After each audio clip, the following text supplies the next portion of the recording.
Hey, it's Tim with Royster Hearth Group Compass, and I am here with Michelle Hopkins of ProTech Inspections. Tell me what in the world radon is. Well, thank you. Radon is a colorless, odorless gas that leaks into your house from below the foundation. It comes from uranium, and you don't know it's there unless you test. And so that's why testing is so important. It is the second leading cause of lung cancer. Wow. Sometimes people call and they'll say, oh, we've been getting colds, can you come test my house for radon? And we'll say, no, maybe you have mold or something else, but it actually kills more people than drunk driving. Is this something that just occurs in our area, or is this all over the country? All over the country, and some places it's more than other places. Pennsylvania, the houses there come in a lot higher than here. Okay. So the houses there might test in the hundreds, where houses here typically test, high for us would be about 8 to 20. Okay. So some places it's higher, just depending on how much uranium is in the ground. And here, about 1 out of every 4 houses will test high for radon. Okay, so 25% of homes that you test, yes. Or is that just an average of? That's just an average for this area. All right. Mm-hmm. And so what's the rating? 4.0, 3.9? That's a good question. So it's a 4.0, and it's picocuries per liter. In case I know it's a kind of. I can't even say that.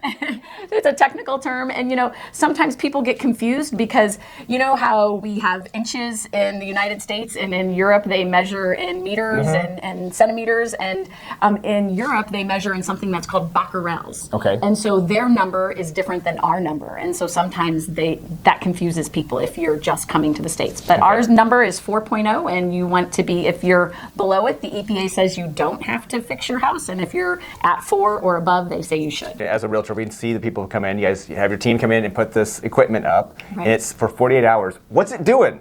So it is measuring the amount of radon that's in the property. We use what's called a continuous radon monitor. There's some people will use something not quite as technologically advanced. It's called a canister. You have seen that too? The canister has charcoal that's absorbing radon, and then they go back and they measure it. Okay. Ours has a device inside of it that measures the level every single hour. And you may have noticed from your report that it doesn't stay the same. Yeah, it goes up and down throughout the day, and that's because you're opening the doors, you're closing the doors, your HVAC comes on and off, and so it's bringing in some fresh air.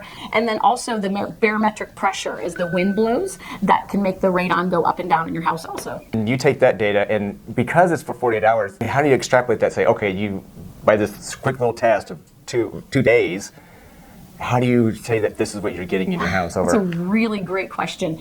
So the best test is a long-term test. Okay. And that's 90 days.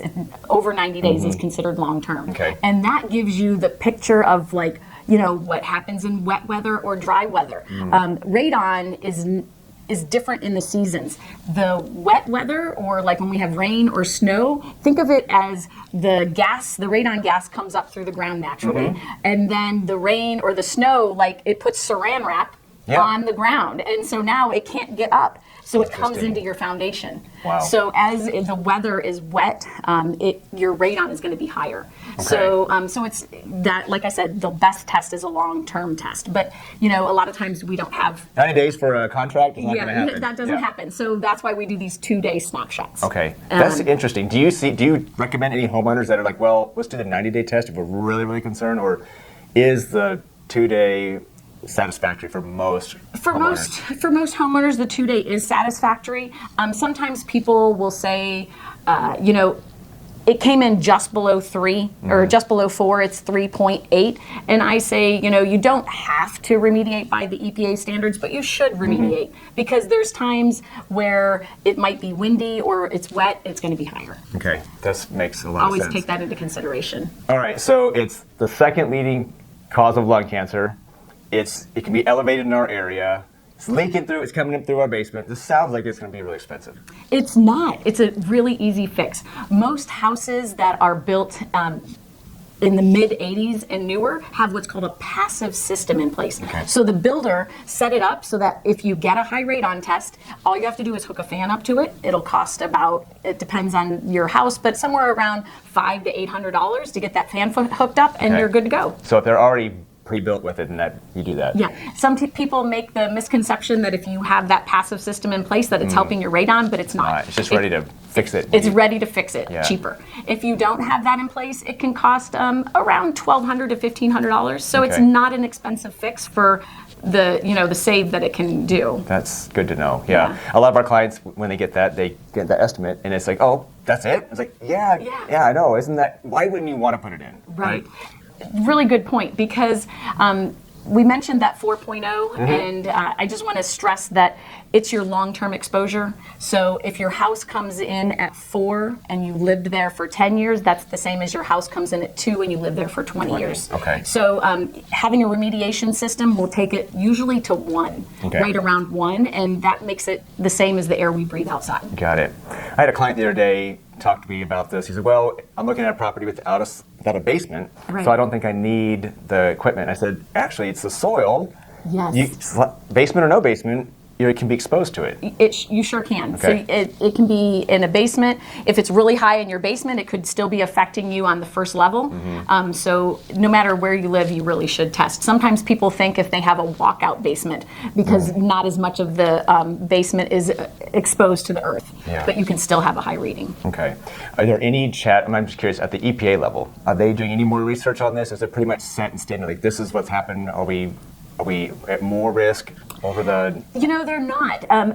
They say they're doing studies, but I haven't really seen anything on whether this affects older people or younger people more than just the average. Okay. It's a really new issue for us. Sometimes if I meet older people, they're like, that's made up. We didn't have that 30 years ago. And the reason is, it was there. We just didn't know about it. And our houses were leakier. As we make our houses more airtight, the radon becomes more and more of a problem. Interesting. But it really was just discovered in Pennsylvania in the 80s that radon was an issue. It was a miner. He was wearing his badge home that measured radiation, and he accidentally wore it home and left it. And then when he brought it back, they thought there was a leak at the plant. They couldn't figure out where all this radiation was coming from, and then they realized it came from his house. Wow! And that's how we discovered radon. No kidding. Yeah. New construction, obviously houses are built really tight. The seal is really, really great now for insulation and efficiency. For sure. But I've also seen some of the builders actually just putting the radon equipment in. Because they know that they've made that house so airtight that they really, it's going to need to be remediated. Got it. Have you seen yourself still doing testing for a new build?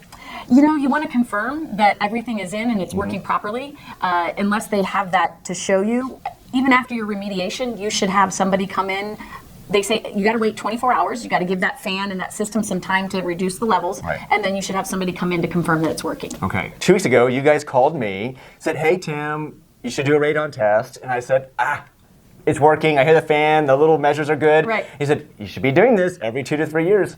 And it just reminded me that soil changes. It does. And you could do something to your house to make it more airtight, and you might have to upgrade that fan. You might need a stronger fan to keep your house remediated. And that fan is a piece of equipment, just like a refrigerator or anything else, that eventually it's going to break. Okay. And so you want to make sure that it's still working. How long do those last? Typically. It's kind of like your parents' refrigerator that lasted 30 years, and now your refrigerator lasts 10.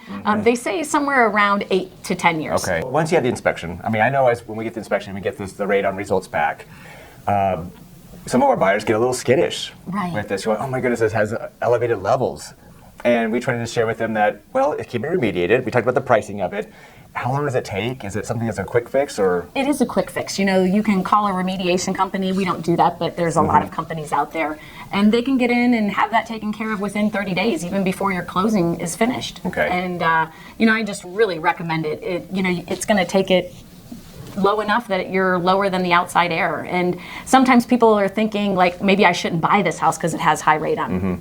I would rather buy a house with high radon and have it remediated than to buy a house that's not remediated. Okay, that's a good point. And you have a 1 in 4 chance that the next house you fall in love with could still have that same problem. So that's true. just fix this. Get it fixed. Yep. Do you remember when was that earthquake here? We had the earthquake in 2012? And we just recently had another one towards Columbia that changed. I just, somebody sent me the article, and people were saying that their houses were testing higher for radon. Isn't that something? Yeah, I remember it. It was overnight. We started getting radon. I was like, wow, look at that. It's 7.9. It's 9.0. And exactly. It was because of the earthquake, just moving things around. And we had 2-3 years ago, we had a lot of rain. We had a really, really wet summer. And I was getting houses testing towards Pointer Rocks in the 200s. Wow. Yeah, I That's mean, high. and it's, you know, now if I test up there, it might be 30 or 40, but I mean, it changed it that much. Got it. Because we just had a continuous wet weather. Okay. So where's a good place to start? If they wanted to look at some graphs or some maps, where could they look at online? If you just Google radon and EPA guidelines, you're going to get so much information online. And Okay. the best thing to do is just have somebody come and test your house. Got it. And your website has a lot of Q&A about radon. Yes. It's really good. So, I mean, that's a good spot to look too, Yeah. just your website. And as far as this company, you guys are fantastic to work with because thank you get out there, you give an opinion, you give the good, the bad, the ugly. You're working for that client and making sure that home is healthy with inspections and radon. And so we appreciate that. You're very welcome. You had a little incentive here that you want to share. Yeah. I wanted to make sure that your clients get their houses tested during National Radon Safety Month. And so if they could give us a call and we'll do a radon test for $99 for them. That's about half price. It's usually $199 for an inspection. That's great. Online and just book it and just say, Tim told us to get this Mention discount. Tim's name. Okay. Mention Tim and Yes. Michelle and her team will take care of you. Yes, and the phone number to call the office is 301-972-8531. And we'll put all that in the link below. Thanks for coming out. Thank you for having me. It was fun. Yeah.